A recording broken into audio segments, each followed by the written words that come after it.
কিছুক্ষণ আগেই সান্দাকফুর কথা বলছিলাম আপনাদের, এবার দেখাবো সেই ছবিটা, একেবারে মন ভালো করা ছবি। বরফে মোড়া সান্দাকফু, যত দূর পর্যন্ত আপনার চোখ যাবে শুধুই বরফ আর বরফ। রাস্তা ঢেকেছে বরফের পুরো চাদরে, এক ধাক্কায় তাপমাত্রা নেমে গিয়েছে আরো কয়েক ধাপ নিচে, আর পাহাড়ে স্বাভাবিকভাবে পর্যটকদের উচ্ছ্বাস।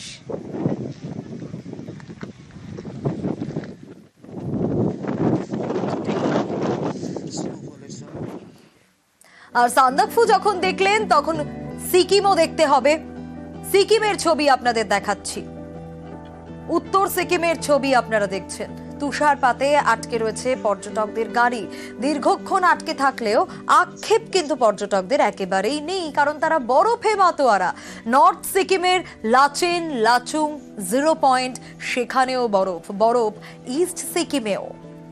আর ওয়েদার আপডেটে একটু নজর রাখতেই হবে, তার কারণ এই বৃষ্টি, অতিষ্ঠ গরম এই বৃষ্টিতে কমেছে।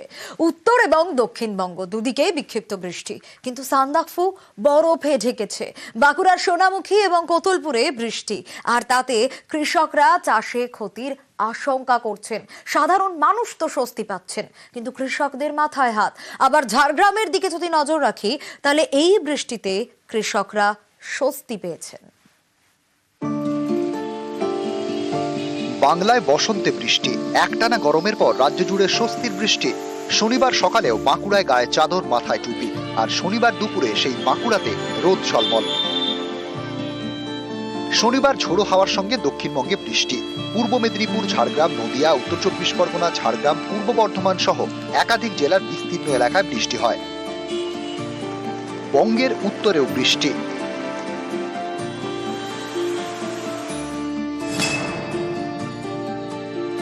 দফায় দফায় বৃষ্টি বাঁকুড়ায়, চাষের জমিতে জমে গেছে জল। কৃষকরা ক্ষতির আশঙ্কা করছেন।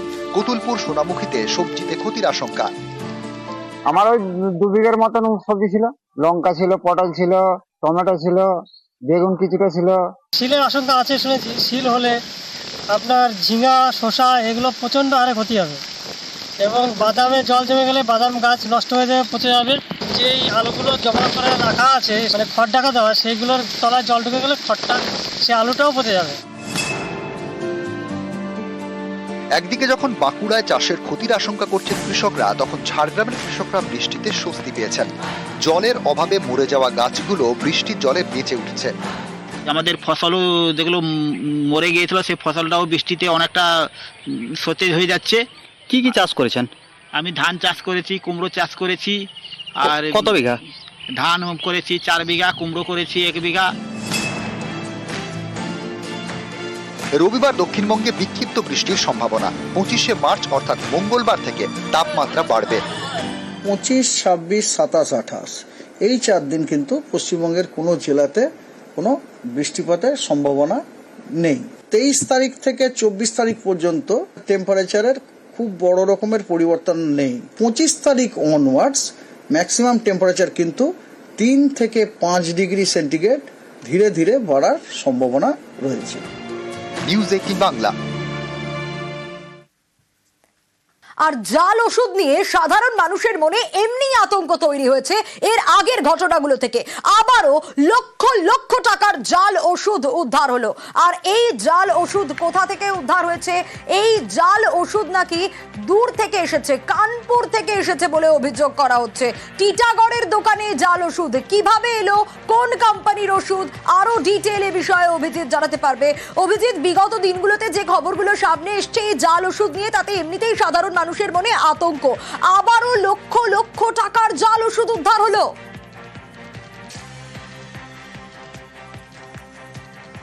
নিঃসন্দেহে সোনিয়া, গত মাসেই আমরা দেখেছিলাম যে হাওড়ার আমতায় সেখানে যেভাবে এই রক্তচাপ কমানোর ওষুধ বা ব্লাড প্রেশার কমানোর যে বহুজাতিক কোম্পানির নামজাদা ওষুধ, সেই নামকরা ওষুধের ব্র্যান্ড সেখানে উল্লেখ ধরা পড়েছিল, এবং প্রচুর ওষুধ।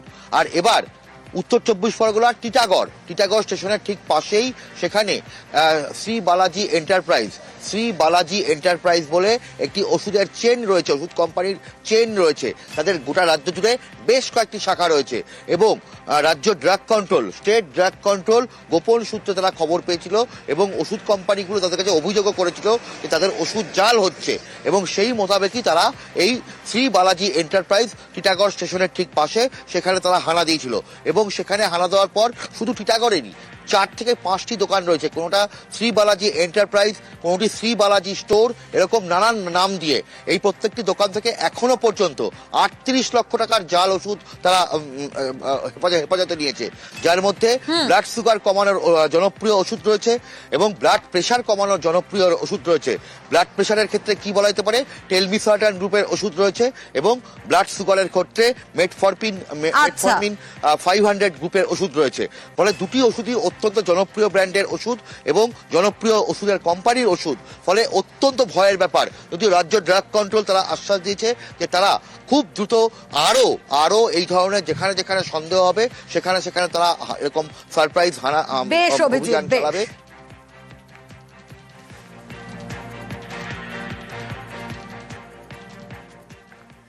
জেলে বসে হুমকি ফোন শাহজাহানের, আর শাহজাহানের হুমকিতে পুলিশি তদন্ত। ফোনের অনুসন্ধানে বসিরহাট পুলিশ। সরবেরিয়ায় জমি দখল শাহজাহানের, রবিন মণ্ডলের জমি দখলের অভিযোগ ওঠে, আর ইডি সিবিআই এ নালিশ জানালে হুমকির অভিযোগ।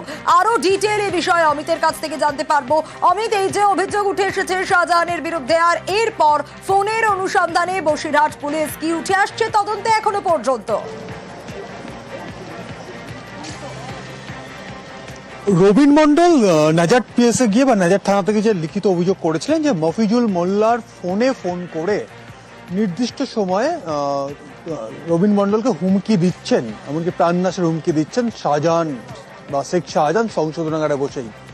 এই লিখিত অভিযোগ পাওয়ার পর অনুসন্ধানে নামে বসিরহাট পুলিশ জেলা, এবং অনুসন্ধানে নেমে প্রথমে মফিজুলের ফোন তারা খতিয়ে দেখেছিলেন। খতিয়ে দেখে তেমন কিছু পাওয়া যায়নি। পরবর্তী সময় হতেই পারে মফিজুল মোল্লা সে সমস্ত ফোন ডিটেলস, ফোন কল যখন এসেছিল সেগুলো ফোন বুক থেকে ডিলিট করে দিয়ে থাকতে পারে।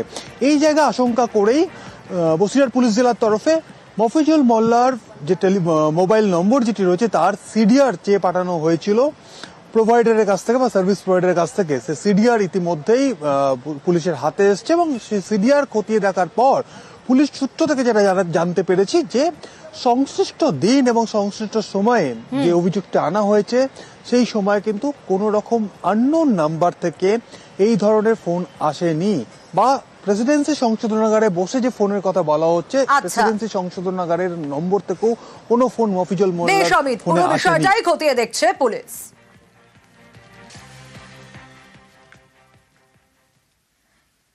এর আগে আপনাদের জানিয়েছিলাম বিশ্বভারতীতে পর্যটকরা এবার প্রবেশ করতে পারবে। করোনা কালের পর থেকে আমরা দেখেছিলাম যে নিষেধাজ্ঞা ছিল, নতুন উপাচার্য আসার পর সেই নিষেধাজ্ঞা উঠেছে।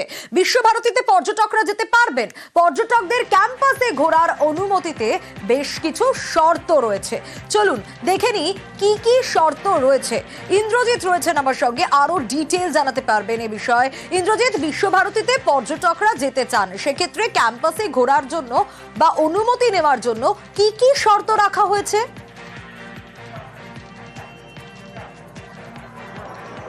দেখো, একদমই যেটা বলে রাখবো, কালকেই কিন্তু বিশ্বভারতীর নতুন যিনি উপাচার্য তিনি কিন্তু জানিয়েছিলেন যে বিশ্বভারতী যে আশ্রম এলাকা বা যে এলাকা এতদিন ধরে বন্ধ ছিল সেই এলাকা কিন্তু খুলে দেওয়া হলো। আজকে বিশ্বভারতী কর্তৃপক্ষ নোটিফিকেশন করে জানিয়ে দিল যে হ্যাঁ, ঘোরা যাবে, কিন্তু সেটাও এখনো আলোচনার বিষয় রয়েছে, এবং তাছাড়াও বেশ কিছু শর্ত আরোপ করা হচ্ছে। কি কি শর্ত না, যারা ঘুরতে আসবে তারা ইতিমধ্যে তাদেরকে কিন্তু 2 সপ্তাহ আগে বিশ্বভারতীর যিনি জনসংযোগ আধিকারিক তার যে মেল আইডি রয়েছে সেই মেল আইডিতে একটি আবেদন করতে হবে, এবং কতজন আসবে, ঠিক কতজন আসবে, তাদের বয়স কত, সমস্ত কিছু লিখে জানাতে হবে, এবং সেই মোতাবেক বিশ্বভারতী এটি আলোচনা করবে। সেই আলোচনার ভিত্তিতে তারা কখন কোন টাইমে ঢুকতে পারবে সেই বিষয়টা বলে দেওয়া হবে। যদিও এই যে এইগুলো বললাম, এইগুলো কিন্তু সমস্তটাই এখনো আলোচনার বিষয়। এখনো পর্যন্ত কিন্তু ঠিক হয়নি যে আশ্রম এলাকাতে কোন দিন ঢুকতে দেওয়া হতে পারে বা কোন সময় ঢুকতে দেওয়া হতে পারে। যেটা কালকে উপাচার্য জানিয়েছিলেন যে খুলে দেওয়া হলো, এখনই কিন্তু খুলে দেওয়া হলো না আশ্রম চত্বর, তার সময় লাগবে, কারণ যেহেতু বিশ্বভারতী ওয়ার্ল্ড হেরিটেজ তকমা পেয়েছে, আর সেই তকমাকে রক্ষা করার জন্য কিন্তু এইগুলি করা হচ্ছে, এমনটাই কিন্তু জানিয়েছে বিশ্বভারতীর জনসংযোগ আধিকারিকের যে প্রেস রিলিজ সেখানে। সোনিয়া। বেশ বেশ ইন্দ্রজিৎ। আমরা চাইছি বিশ্বভারতী তার ঐতিহ্য ফিরে আসুক, বিশ্বভারতীতে রাজনৈতিকরণ বন্ধ হোক, মেরুকরণ বন্ধ হোক। বিশ্বভারতীতে এমন একজন ভাইস চ্যান্সেলর, এমন একজন যে রবীন্দ্র প্রেমী, যে কোনো রাজনৈতিক দলের মানে ঝান্ডা নিয়ে চলবেন না। সেখানে শিক্ষা এবং রবীন্দ্রনাথই হচ্ছে একমাত্র টার্মস অফ রেফারেন্স। সেখানে মুক্ত অঙ্গনে মুক্ত চিকিৎসা, মুক্ত স্বাস্থ্য, মুক্ত ব্যবস্থা, মুক্ত শিক্ষা, এটা কিন্তু আমরা চাইছি এখানে।